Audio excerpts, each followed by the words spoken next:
So skip to the main reason we're all here is for this week's colloquium, and this is a special one for me because I'm on both of these students' committees, so it's an exciting day for me. But I was thinking about it. You and Ryan have something else in common, which is you're both working with mentors who themselves were graduates of the program. So, yay! So without further ado, then I will turn it over to Chris to do the first introduction. Okay, I won't give a long introduction, but I'm really happy to introduce John Crandall, who came to us from Oregon, and he is actually the third of 3 PhD students from the Pacific Northwest to work on Saccharomyces boubayanus. And it has actually been an exciting time to transition from some of the more early hand-wavy stuff about sure this cold adapted microbe gave us longer beer and isn't that tasty and awesome to actually getting down into the nitty-gritty of how some of the important traits work. And John is just now coming to the end of his 4th year, and he literally has 2 papers kind of racing in parallel that are going to get finished in the next year, both of which provide an exceptional amount, I think, of mechanistic detail into relevant traits. But this one has, I think, the most interesting twists and surprises, and that's why he'll tell you about it today.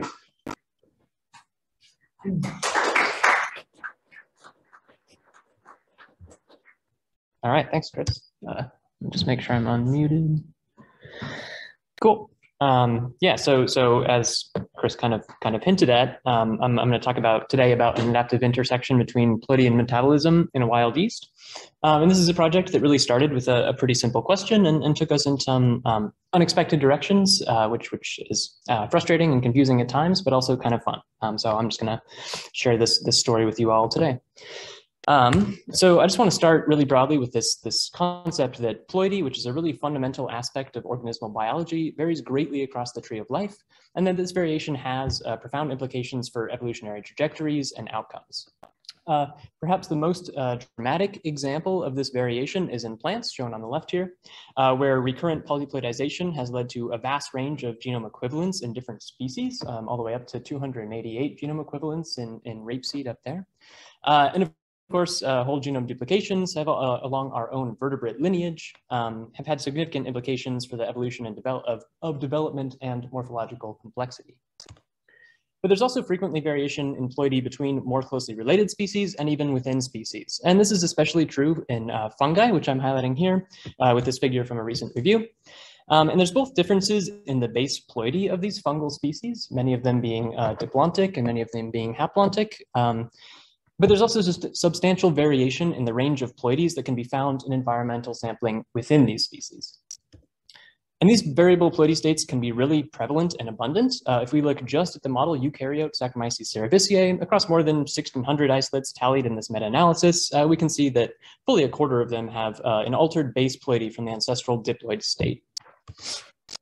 But despite this well-documented variation in ploidy between and within these fungal species, how and even whether it directly impacts organismal fitness often remains unclear in different contexts, and it's been the subject of substantial research. And of course, most of this research has been done in that model eukaryote, Saccharomyces cerevisiae. But even there, the results have often been cryptic. So people have frequently tried to find fitness differences between ploidy states in Saccharomyces yeasts more generally, and only in some cases have they managed to find them. I'm highlighting 2 representative examples here, albeit ones at very different scales. So on the left here is evidence that genome duplication in the absence of any other genetic variation in just one lab strain of Cerevisiae confers a fitness advantage in a single condition. And on the right, a really high throughput screen of diverse Cerevisiae isolates in multiple conditions that sort of likewise points to a diploid advantage, albeit in this case, there's loads of other genetic variations segregating this experiment that can confound that inference. And in both of these cases, as in many others, it remains unclear exactly why one ploidy state might be favored over another or have a fitness advantage. One potential explanation for differential fitness of different ploidy states in Saccharomyces yeasts is that otherwise isogenic ploidies do differ in cell physiology and gene expression. So first, just really broadly, cell size has been shown, and actually a shape as well has been shown to scale with absolute DNA content in yeast. And there's actually the expression of a handful of genes is similarly correlated either proportionally or inversely with ploidy as well. But most of these genes just encode proteins with integral roles in the cell membrane or cell wall. And so it's thought that this differential expression is mostly the result of sensing the differences in cell geometry that accompany increased cell size and difference in cell shape. More significantly, though, in wild-type Saccharomyces yeasts, diploid and haploid cells actually represent distinct cell types apart from their different ploidy. And that's because cell type in these yeasts is established by the specific composition of alleles at a single locus, shown up here, in a system that's actually more broadly served as a model for combinatorial control of cell type specification in eukaryotes more broadly. And the way this works is that haploid cells, which have, of course, only a single copy of each chromosome, have only the A or alpha cell type regulators at this locus, and that results in the expression of mating type specific genes, shown here, which is how these haploid cells are competent to mate with each other and reform a diploid, which is the ancestral state. But when they do so, these cell type regulators are now present in a heterozygous state in this diploid cell. And they interact with and regulate each other and other downstream genes. And that turns off these mating genes and also represses the expression of a small set of genes, typically referred to as haploid specific, because they're repressed in diploid cells and de-repressed in haploids. And for the most part, these just play roles in the mating process. But this actually can have a significant impact on cellular fitness for a couple of reasons, one of them being actually the cost of gene expression associated with these haploid or mating type specific genes. So of course, gene regulation plays a role not only in cell type specification in yeast and other organisms, but also in metabolism. And a great example of this can be found in the star of our story today, which is a strain of the wild yeast Saccharomyces eubayanus. Eubayanus is a close relative of Cerevisiae, at least in yeast terms. They're about 20% divergent at the nucleotide level, but we can still use a lot of the genetic information and tools from Cerevisiae in this related yeast species. And what's interesting, or one of the things that's interesting, I suppose, about the wild strain I'll be talking about today, is that it's in this clade that appears to be undergoing a secondary loss of the ability to metabolize the sugar maltose, which is a trait that's otherwise pretty ubiquitous among Saccharomyces and indeed among other isolates of eubayanus. So here I'm just showing a representative growth curve of this wild strain on maltose with the bar chart representing average growth across multiple experiments. And this is just a strain that I'll be referring to as wild type for the rest of this talk. So while this guy just grows pretty poorly, other strains in this clade have completely lost the ability to use maltose as a carbon source. And it's been proposed that in this clade, the loss of this trait is the result of regulatory rewiring, because most of these strains actually have loads of predicted maltose metabolism genes in their genomes, that just don't seem to be expressed in the manner that we would expect. But when our lab adaptively evolved this strain under selection for better growth on maltose, we found clones from 2 independent replicate populations with a vastly improved ability to grow on this sugar. And so we reasoned that the basis of this adaptive phenotype might be some sort of regulatory mutation that results in the reactivation of those potentiating metabolic genes that are present in this background. And so this project really began with a very simple question, which was, what is the genetic basis of this change, and what are the downstream regulatory outcomes that are affecting this phenotypic change? So to get at that, I sequenced the genomes and transcriptomes of all these strains, and I'll return to that latter experiment a little bit later. And we found a handful of variants in the evolved isolates, none of them shared and none of them likely to be directly involved in maltose metabolism. But they had a parallel aneuploidy of chromosome 15 in the form of a gain. And that's notable because it encompasses one of those maltose metabolism genes that's present in the wild type strain. It's a sugar transporter named AGT1, which I'm going to return to later. And so this parallel genetic change sort of immediately suggests a potential adaptive mutation. Right? But a number of clues ultimately led us to the unexpected discovery that the evolved isolates also share a far more dramatic karyotype change beyond that aneuploidy, and that they both became haploid, while the wild strain is diploid, as are most Saccharomyces, excuse me. And here I'm just showing that in plots of smooth histograms of single-cell fluorescence after staining DNA with a fluorescent dye, so that fluorescence scales proportionally with DNA content, and we can see that the evolved isolates have both reduced their genome content by a full ploidy level. So this is really notable because the diploid to haploid transition in yeast is really rare. It's away from the ancestral ploidy state, and it's away from the ploidy state with generally the highest fitness, as I showed you evidence for previously.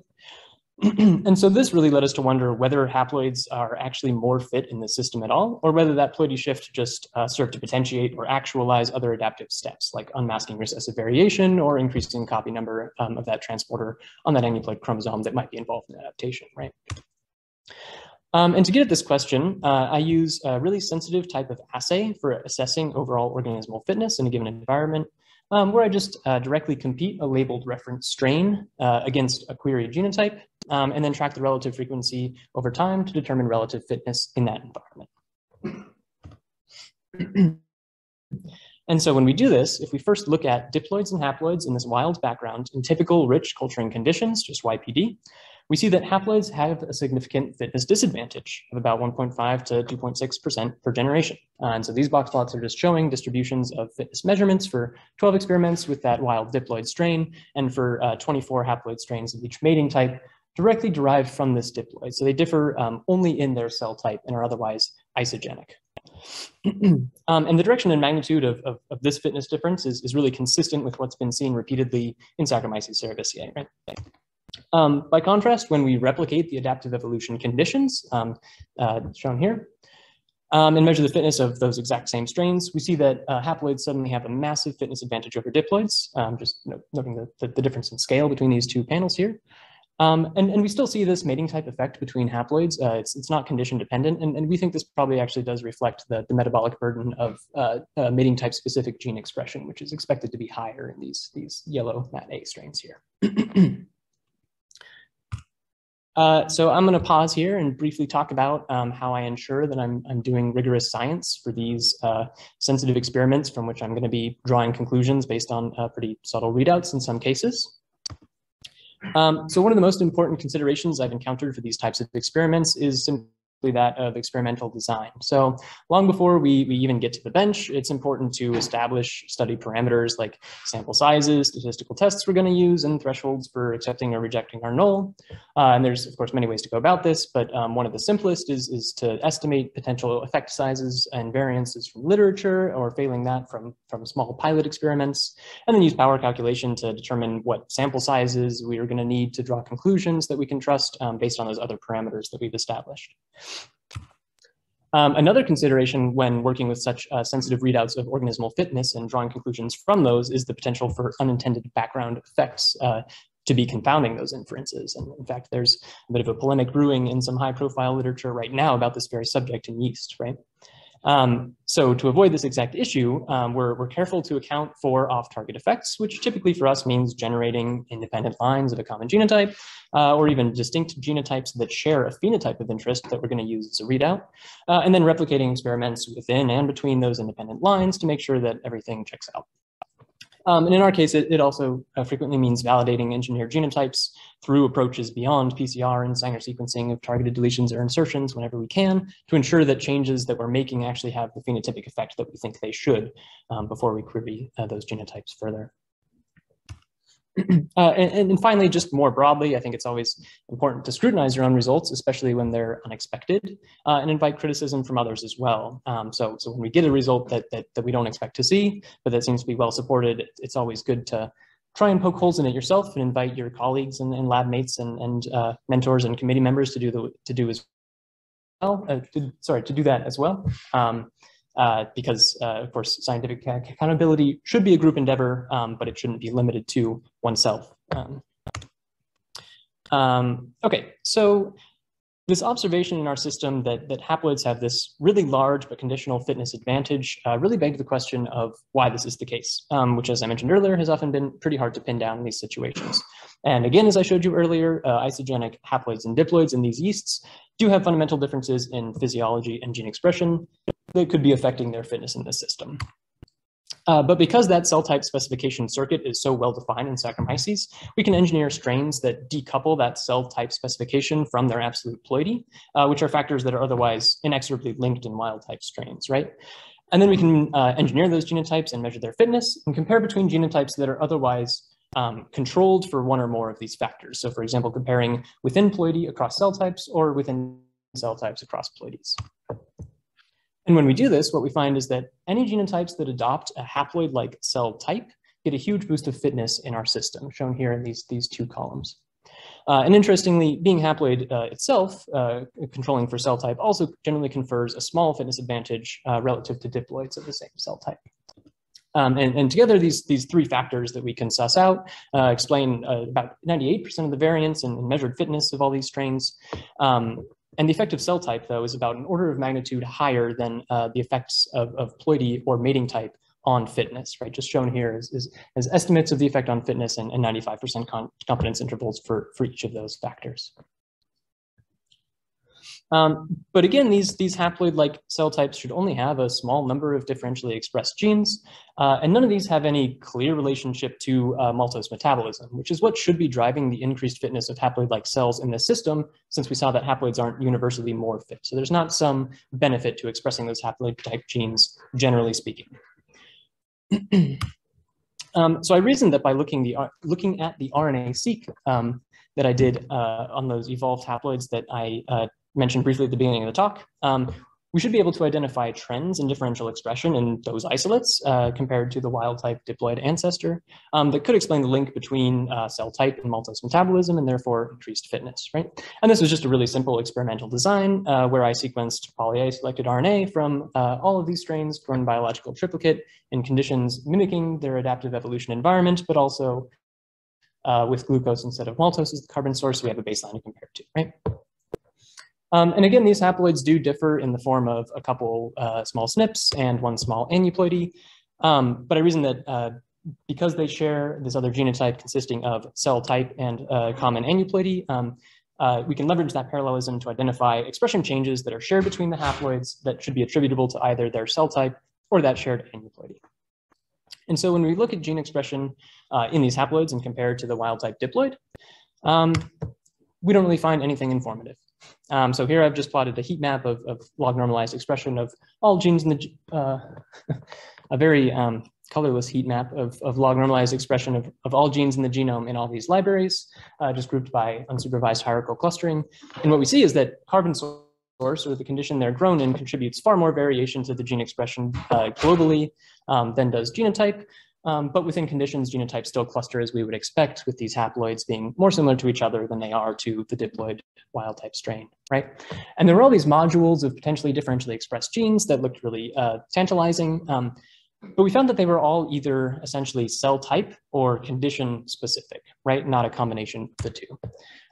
So we found that the same sets of genes are upregulated and upregulated to similar degrees in all genotypes when we compare across conditions. And sort of similarly, we found that the same sets of genes are differentially expressed between diploids and haploids, regardless of the condition they're grown in. And those genes are all enriched for targets that we would expect to see, including cell type or haploid specific genes and aneuploid genes, which we expect to see for these guys. I found exactly one gene with a predicted role in maltose metabolism, upregulated at least 1.5-fold and passing our multiple test correction thresholds and all that, which is great, except that it's just this bugger, this transporter on chromosome 15, which we, of course, expect to see upregulated because of its relative copy number in those evolved isolates, right? So this really left us exactly where we'd been at the beginning, with no clear mechanism or interaction between cell type and maltose metabolism that could explain this interesting fitness advantage and phenotype. But this aneuploidy kept driving me crazy because that recurrent amplification really suggested that this locus in particular was probably playing a focal role in adaptation and increasing fitness in this system. So I spent a lot of time looking at manual counts of many genes. And when I looked at this guy, and here I'm plotting expression in the wild type strain in maltose, what we should expect to see for the evolved haploids who have a twofold relative copy number of that gene compared to the diploid strain, all the empirical evidence in the literature suggests that we should really see at most essentially a twofold increase in the expression of that gene within some acceptable range, right? But surprisingly, what we see instead is that this one transporter gene is consistently expressed significantly more highly in those evolved aneuploid haploids than the twofold expectation that we can extrapolate based on the expression in the wild type strain. And more notably, this doesn't appear to be a general principle of aneuploid genes in the haploid strains. So here I'm just showing relative expression of all genes on chromosome 15 in each evolved isolate relative to wild type, plotted as log fold changes, with lines here connecting the y-axis position of the same gene in each strain, and the expression level of this transporter gene is colored in red. And its expression, in fact, is in the top 4 and 1% of all aneuploid genes in these evolved isolates, respectively. And I'll also note that I looked hard for and did not find any evidence of global subtler increases in the expression of gene classes that could otherwise explain this discrepancy here. So we think that the increased expression of this gene in haploids that we can't account for with basically any other variable is likely to represent the effect of cell type. And I'll just note that we also know that increasing the expression of this gene increases fitness in the system because I've tested that directly, although I'm not showing the data in the interest of time. So we have the observation that this fitness modifying gene seems to have some unaccounted for higher expression in haploids. But again, there's still no clear reason why this should be the case because the regulation of maltose metabolism genes has been pretty extensively studied, and we just couldn't find any real overlap between that regulatory network and the cell type specificity regulatory network. So I scanned the promoter of this gene for potential transcription factor binding sites. And we found a bunch of motifs for canonical regulators of maltose metabolism genes, which in Cerevisiae are named MAL63 is the positive regulator and MIG1 being the repressor. And these motifs typically cluster in this regulatory unit called the UAS-MAL at about this spacing from maltose metabolism genes. So that's really in line with what we would expect to see for one of these transporters. But we also found an unexpected enrichment for binding sites of transcription factors that typically regulate the mode of growth the mode of cellular growth in response to a stimulus. For all these guys, it's glucose starvation. So they mediate the transition between vegetative and pseudohyphal or vegetative and invasive growth in diploids and haploids, respectively. And for all these other transcription factor binding sites that I've colored here, but haven't put arrows on, these are all more general transcription factors that induce genes in response to glucose starvation. In fact, there is a significant enrichment for genes that mediate transcriptional response to glucose depletion in this promoter, in addition to the canonical regulation that we expect to see. And in particular, just one little motif in this promoter jumped out and caught our attention, because it's a consensus motif for one of these transcription factors that's really best known for regulating invasive or pseudohyphal growth genes. It's called TEC1 in Saccharomyces cerevisiae. But what's great about TEC1 is it is one of those very few genes that is described as being haploid specific in Saccharomyces cerevisiae. And indeed, we see that it has increased expression in haploids in our data as well, here averaged in each strain across all conditions. So that suggested a potential mechanism for a link between cell type and an altered regulation of this gene. So I've simply generated a reporter construct where I drove GFP from both the wild type promoter of AGT1 or a version where I made point mutations to that TEC1 motif and integrated that into the genome of haploids in a single copy. And what we see is that disruption of the TEC1 site significantly reduces expression from that reporter as measured by single cell fluorescence in strains grown in maltose, but it doesn't abolish it completely, which is consistent with the synergistic role of TEC1 in activating this gene in kind of a cell type specific manner, in addition to carbon source sensing. And so we think that this major fitness modifying gene in the system has, for unknown reasons, evolved to have its regulation partially decoupled from the typically tight metabolite linked regulation that's usually exhibited by these carbon metabolism genes. And it's instead partially placed under regulation by more general transcription factors, one of which is cell type specific, and others that more generally respond to stress and glucose starvation, although we haven't directly tested those regulatory inputs in the same manner. So just to summarize the main data that I showed, we documented this recurrent and very unusual ploidy transition in strains of Saccharomyces eubayanus that were experimentally evolved under selection for improved growth on maltose. And we found that this transition confers a substantial but conditional fitness advantage.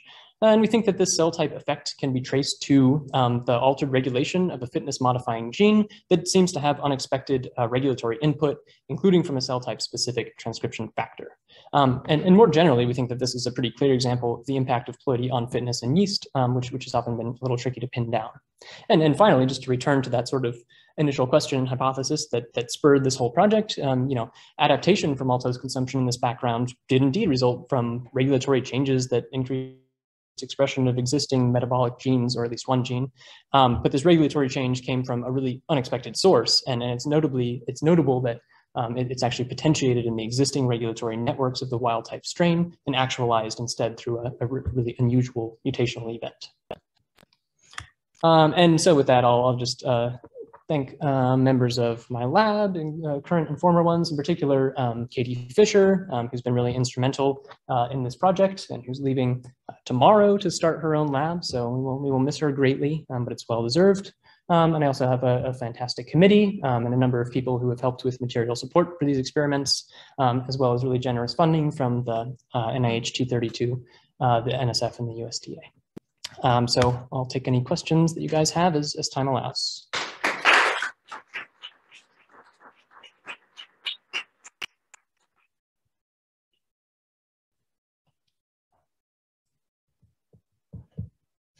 Oh, sorry. Yeah. I was just wondering, did you look also at the chromatin state around the That's a great question. So we haven't profiled chromatin accessibility or nucleosome density or anything like that. That would be a really cool experiment. I have looked for any differences in expression from all subtelomeric genes in the genome. That's one of those classes of genes that I actually thought might be differentially expressed and might explain some of that variance in observed expression. And we don't see any differences other than genes that are otherwise induced in haploids, right? So we don't think that that particular chromatin structure is necessarily explanatory beyond the fact that it might be more open because this gene is being induced by another transcription factor, if that answers your question. Yeah, but I was wondering if there was some more specific changes just in the amount that moves. There could well be. We haven't looked at that. Yeah. I think it would be a cool experiment, but it's a little beyond the wheelhouse of what we usually do. Yeah. Okay, sorry. Hey John, really interesting talk. So you noted how normally haploids have a little bit of a fitness disadvantage, but when they upregulate this gene, they get a huge fitness advantage.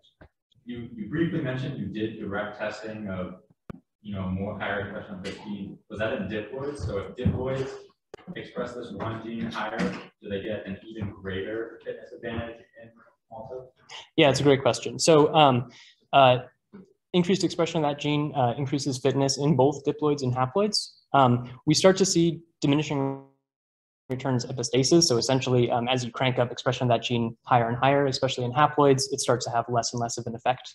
So that's pretty common to see.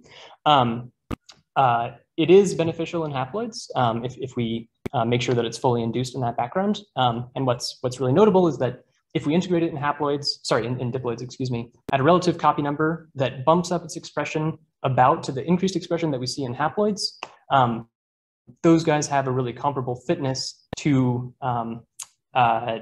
haploids with no other changes. So essentially, if you control for just the expression level of that gene between those, or the expected relative expression level of that gene between those genotypes, there's a really strong trend between expression level and fitness increase. Yeah.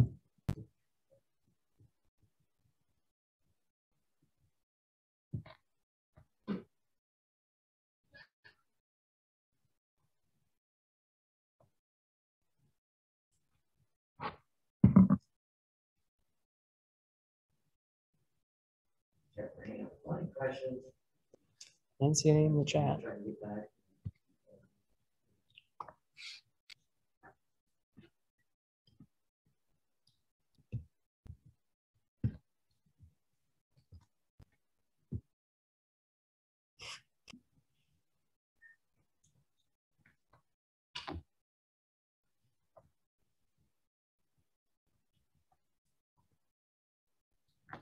All right, take that as a no.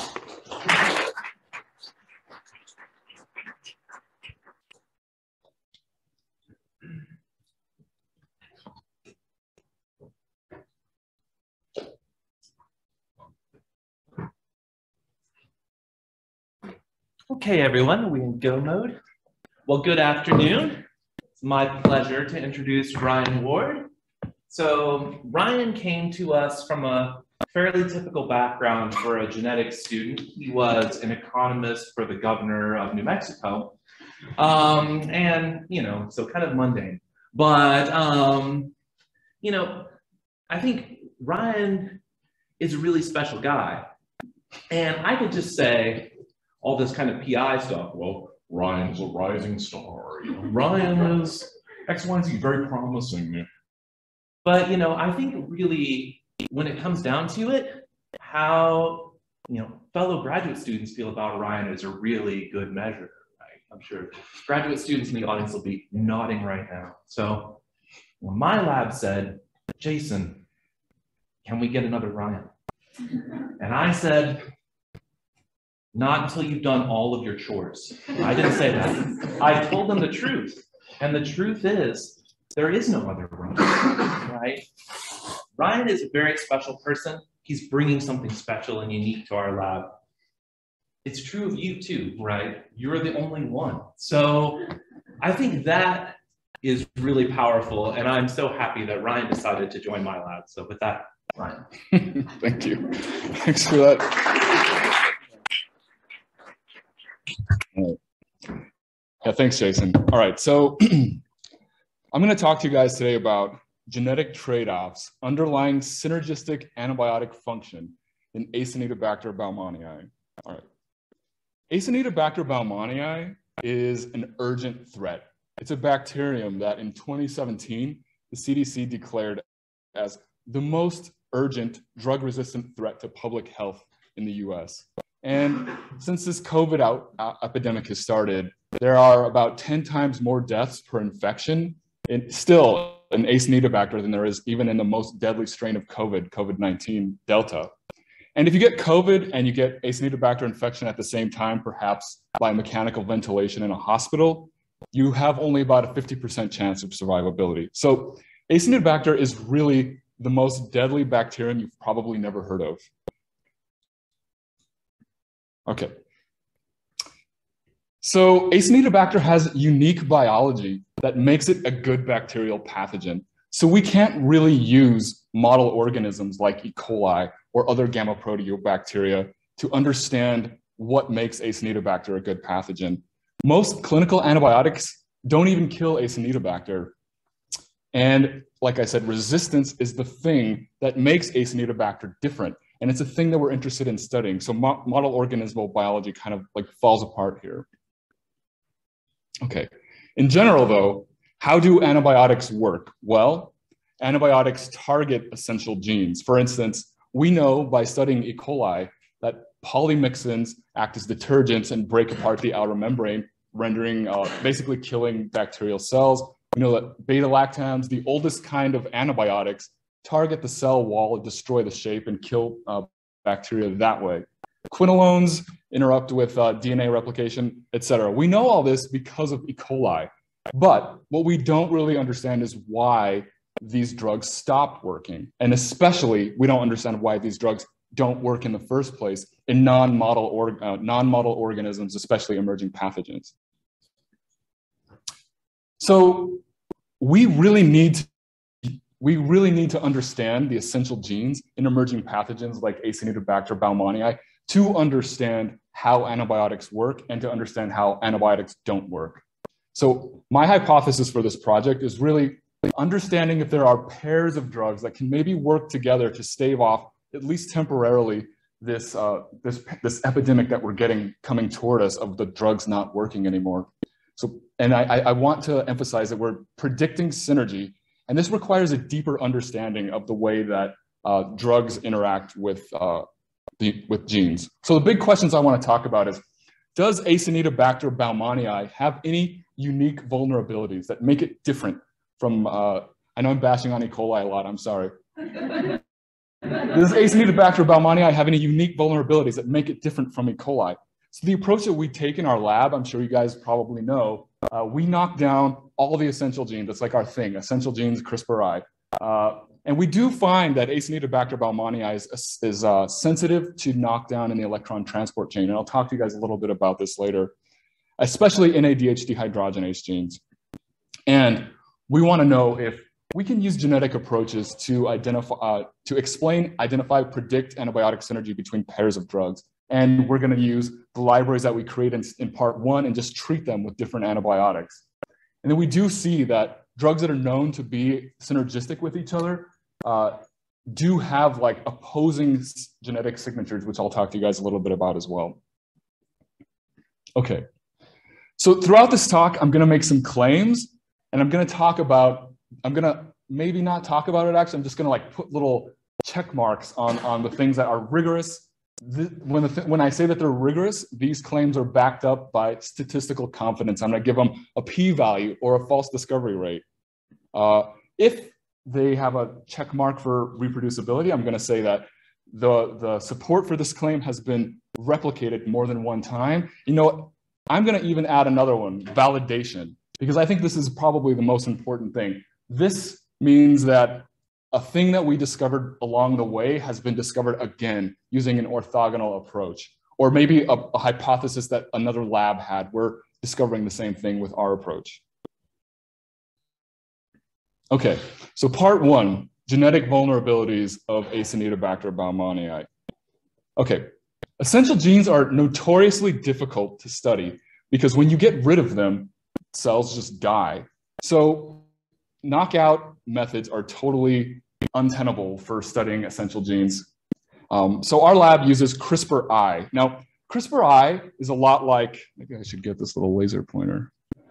CRISPR-I is a lot like the CRISPR that you know, but it does not cut. So don't even think about this thing cutting. All it does is it's a blob of protein, essentially, that uses dCas9 instead of Cas9. The D stands for, I don't know what it stands for, but it's dead.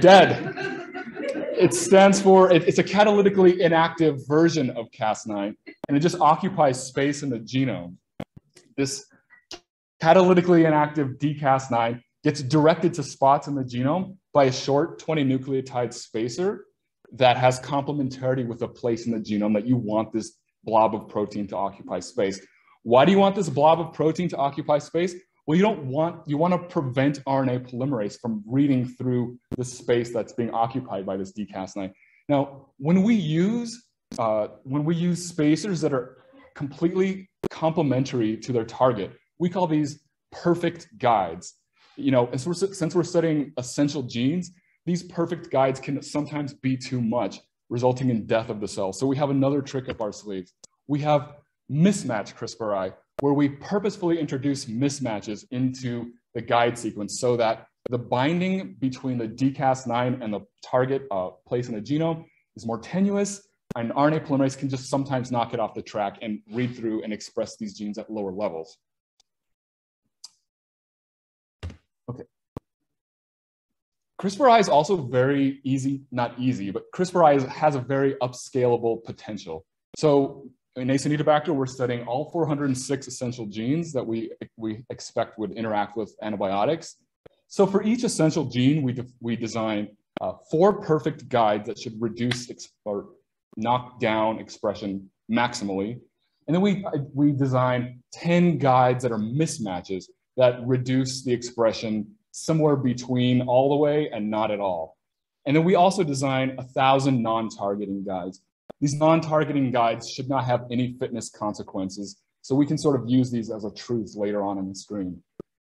The 7,000 guides, we package these up and put them on plasmids, and then we put these, we transform these plasmids into a population of Acinetobacter cells, creating a diverse population of drug-resistant Acinetobacter.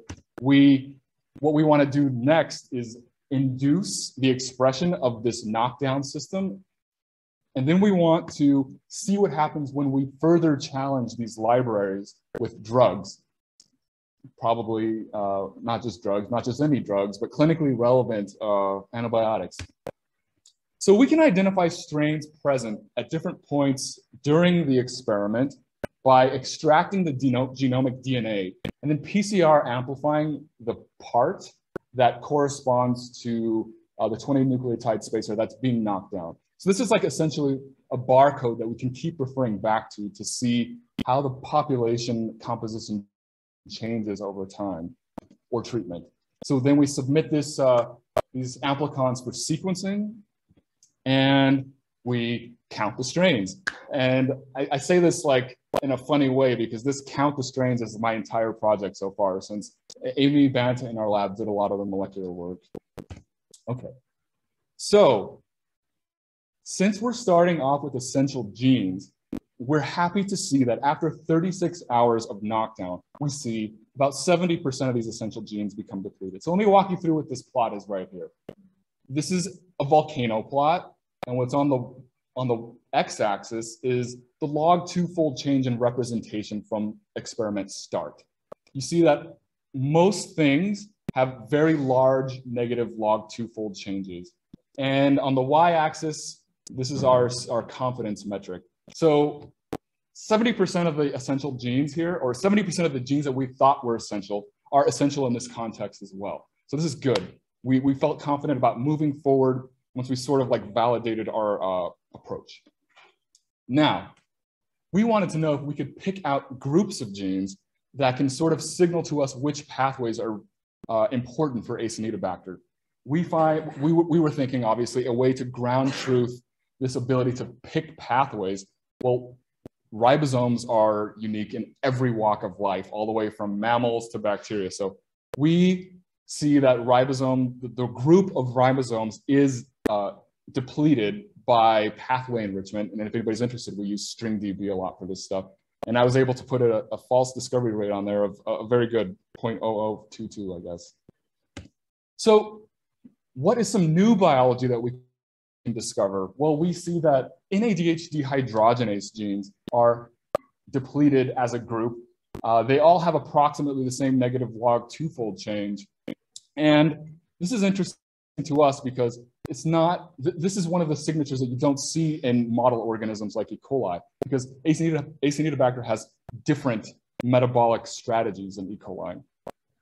Okay, so far I've told you that CRISPR-I is effective at knocking down genes in Acinetobacter, and we validated our list of essential genes. We're pretty comfortable moving forward to look for antibiotic effects in these genes. And we identified previously unknown vulnerabilities that make Acinetobacter different.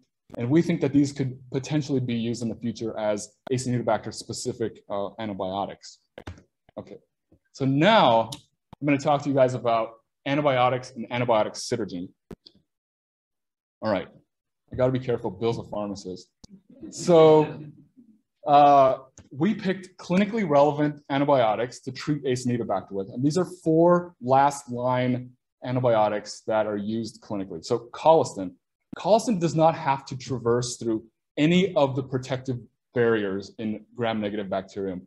These protective barriers are the outer membrane and the inner membrane. But like I said, colistin attaches to the lipooligosaccharide that decorates the outer membrane of Acinetobacter.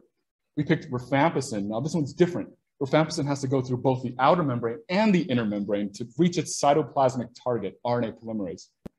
And then we picked 2 beta-lactams, and we treated this library with these as well. Now these both target they both target the cell wall, which is what all beta-lactams do, but these are particularly strong beta-lactams. Okay.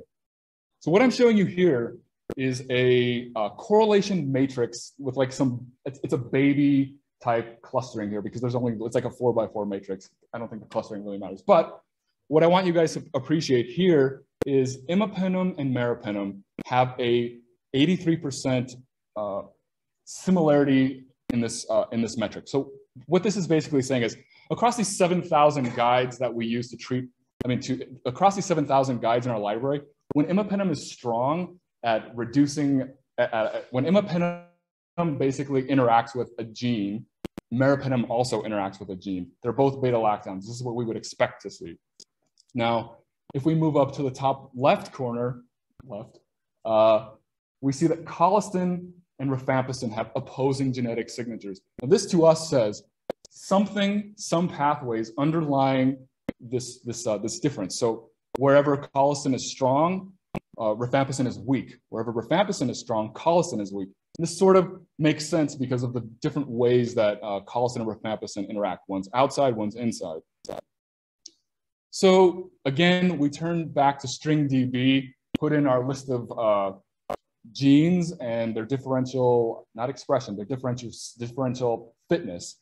We see that in the presence of colistin, lipooligosaccharide knockdowns are much, much healthier than the average knockdown. And this is a validation of what's been seen in the literature as well.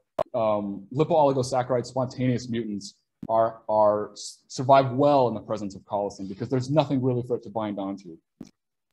Now we also see that these NADH dehydrogenase genes just keep coming back to haunt me. I'm sorry. For some reason, colistin seems like NADH dehydrogenase is a good target for, and this is something that we were not really expecting to see. So we saw this in a pooled context. So what we did was we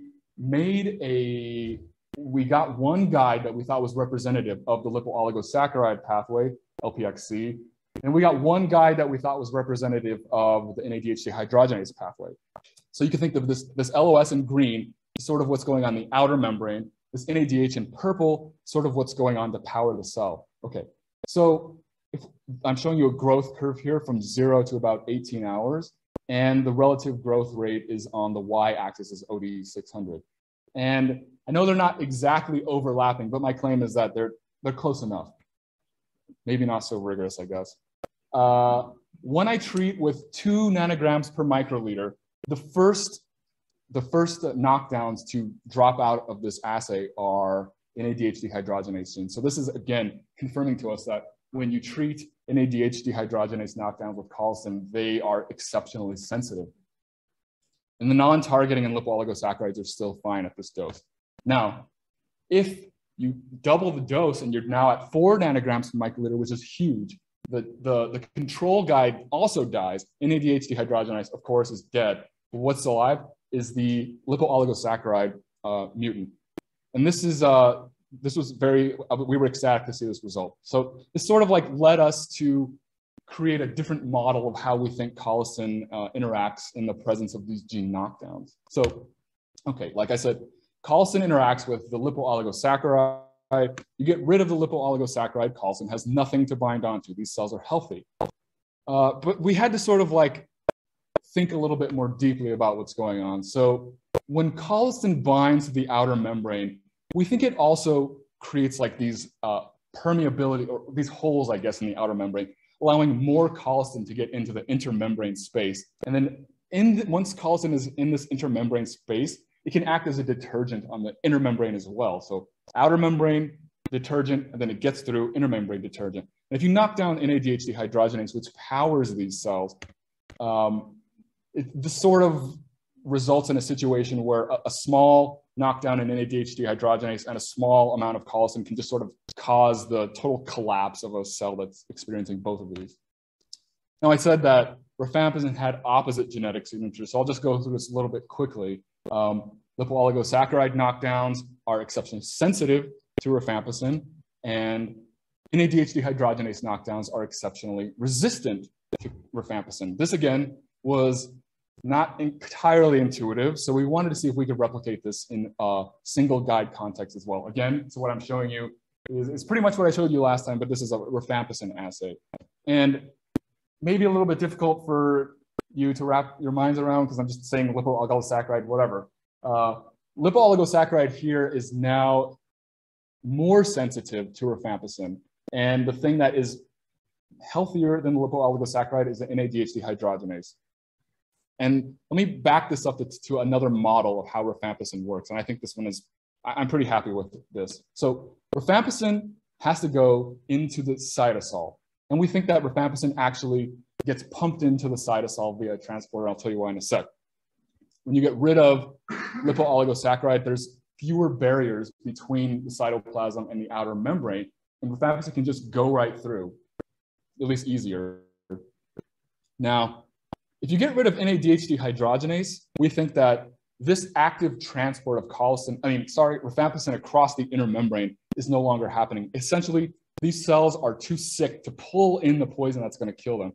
they don't have enough energy to do it. So essentially they're just becoming, by virtue of being sick, healthy in the context of rifampicin. We wanted to see if we could, if these results could be replicated if we treated cells with both collicin and rifampicin. So we did a checkerboard assay. This checkerboard assay is essentially different concentrations of rifampicin in the columns, different concentrations of collicin in the rows. And what you would expect is that if you were to inoculate Acinetobacter in this portion of a 96-well plate, things would grow in the bottom left corner. And that's what we see. This is a good like sanity check at this point in the experiment. And we can also identify the minimum concentration at which Acinetobacter cannot grow in the presence of collicin and rifampicin.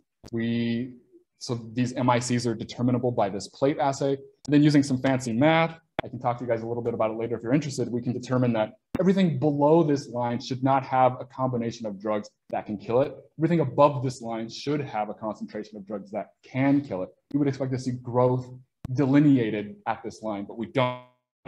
We see that there are a few cells that, what is happening? There are a few cells where the combination of drugs present should not be enough to kill it. And this we take to be as synergy. These two drugs are working together to kill Acinetobacter. All right. So I'm going to talk to you guys a little bit about these intermediate phenotypes, which I think may be a little bit explanatory because, like I said, we're studying essential genes, and knocking them down too hard sort of like masks what's going on because everything just dies. Okay. So, like I said, we designed 4 perfect guides for every essential gene. And we purposefully introduced mismatches. And based on the position and the identity of the mismatch, we use some machine learning to predict how much knockdown we're still going to have in the presence of these mismatches. So we were interested in trying to determine if our machine learning approach could actually be fit to the data that we saw from our screen. So what I'm showing you here is our machine learning predicted level of knockdown on the x-axis. You can think of this as reduced expression going right as well. And fitness consequence on the y-axis. Going up, things are fitter. Going down in the red area, things are more susceptible. And I guess you would say vulnerable because there's no drug here. So what I want everybody to appreciate is as you increase the level of knockdown, both of these lipooligosaccharide and NADH dehydrogenase pathways result in sicker cells. But a lipooligosaccharide is hardly sick at all, even as you increase the level of knockdown significantly. Now, in the presence of collicin, lipooligosaccharides get healthier. I mean, lipooligosaccharide knockdowns make Acinetobacter healthier because there's nothing for collicin to bind onto. Conversely, this NADH dehydrogenase knockdown is some of the sickest phenotypes we see in our entire screen, meaning we take this to mean that NADH dehydrogenase may be a new target for collicin that's underexplored.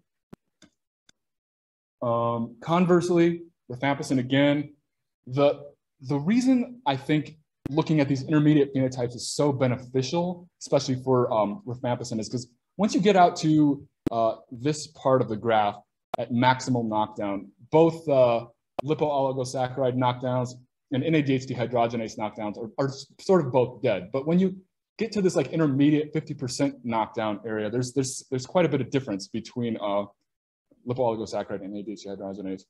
Actually, I forgot to mention, there is a 90% confidence interval on these fits. So there's some rigor for you guys. Okay. So does Acinetobacter have any unique vulnerabilities? Yes. Acinetobacter as an obligate aerobe is extremely sensitive to electron transport disruption, especially in NADH dehydrogenase. And can genetic approaches explain synergy? We think so. We think these drug gene phenotypes, especially when they oppose each other, can explain and predict drug-drug synergies. But I want to know in the future if there are other pathways that can contribute to these opposing phenotypes. Hopefully not just NADH dehydrogenase and lipooligosaccharides, because I do not want to be talking about these for the rest of my career. Hopefully some other pathways can have opposing phenotypes that can contribute to this type of synergy. And obviously want to look at more drugs, maybe more bacteria as well. Okay, so I'd like to acknowledge my lab, Dr. Jason Peters, for that fantastic introduction earlier. Amy Banta did a lot of the lab work, the wet lab work, and then Jennifer helped conceptualize. Okay, Jason did a lot of the wet lab work too. Jennifer helped conceptualize a lot of this stuff and has always been there. She's part of a team Acinetobacter, so thanks. And my committee, my funding sources, and my GitHub. So if anybody wants to reproduce my data, go there. All right.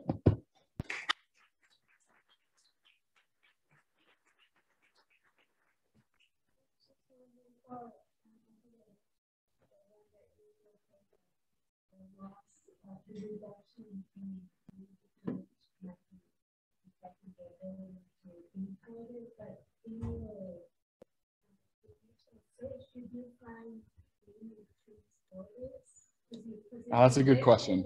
Yeah, good question. No, but we think that maybe these transporters might not be essential genes. So we've only looked at the essential genes, which constitutes about 10% of Acinetobacter's genome. We think that maybe there, I know it's kind of a hole in the story, I admit. We think that there might be a non-essential transporter that could be causing this. You know, good question. We are going to probably wind up scaling this up and looking at all the genes in the next year or two or so. Why not just now that you have this? Yeah. Yeah, that's a great question. The answer is yeah. Yes, we could screen just transporters, but it's almost just as easy because we've gotten better at making these libraries. It's almost just as easy to screen the whole genome again. I think if we don't have it, we are in the process of making a whole, we have it. We have a whole genome knockdown library. So not just essential genes. And we want to kind of do this experiment again. Yes, we have special eyes on transporters. We don't know what transporter is. So now it's just like some magical hypothetical transporter. I'm so glad you asked that. Sierra.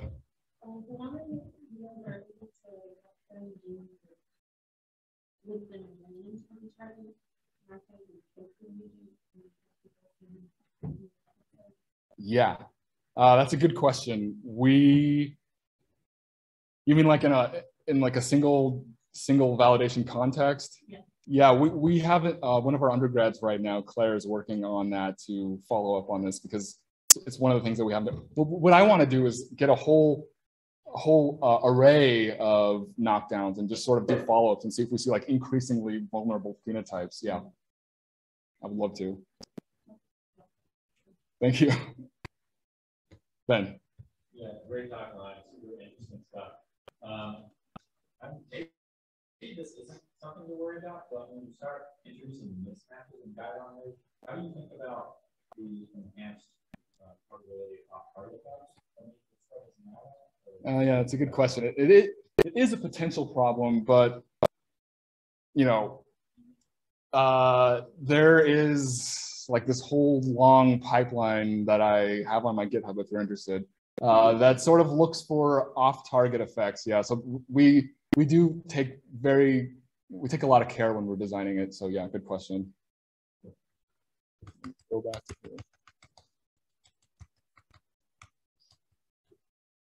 All right. Any other questions? Yes. This is probably a softball, but I'm curious. If these bugs are resistant to everything, yeah. What marker are you using and how did you get biosafety? Well, they're resistant to everything at clinically relevant doses, if that makes sense. Yeah, and not every strain is resistant to everything. I think the one we're using is not like resistant to everything. It's just close. It's basically more resistant than E. coli for almost everything, but the clinical strains are even more resistant than that. Yeah, and I have been pulled in front of the biosafety.